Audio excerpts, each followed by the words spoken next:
Good morning, iLearners. If you're watching this video, you're interested in learning more about the independent learning indicator of perseverance, or in other words, how you handle obstacles, how you face challenges. Um, this is at the top of the rubric because it's one of the most important qualities in being successful, not only in this class, but in life.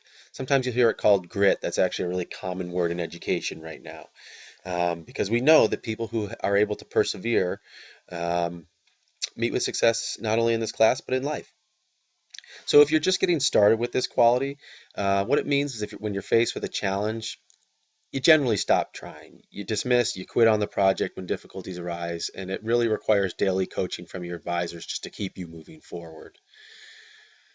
If you're developing, it means that you'll keep trying when you're faced with a challenge as long as your advisor helps, but on your own, you stall on the project, you kind of hang out and wait for somebody to come and help you.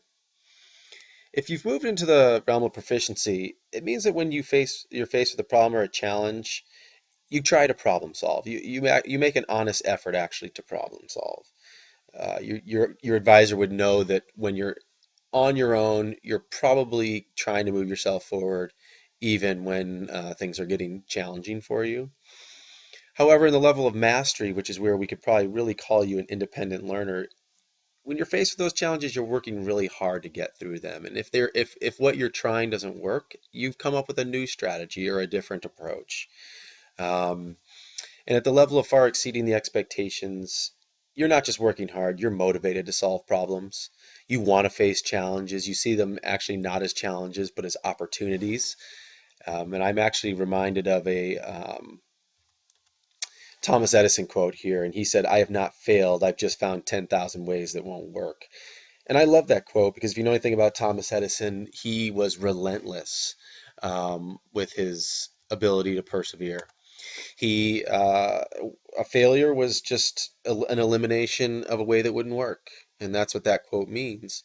He far exceeded the expectations. He was an um, incredible learner in terms of perseverance, and that's a reason why that we ended up with many inventions from him that literally changed the world.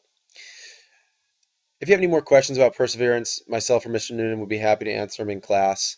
But watch this video as many times as you need to understand what it really means and what we're expecting of you in terms of perseverance. And I think for all of you, you should really be shooting for exceeding the expectations. If you're exceeding the expectations, you're going to shine in your projects. You're going to be successful in this class.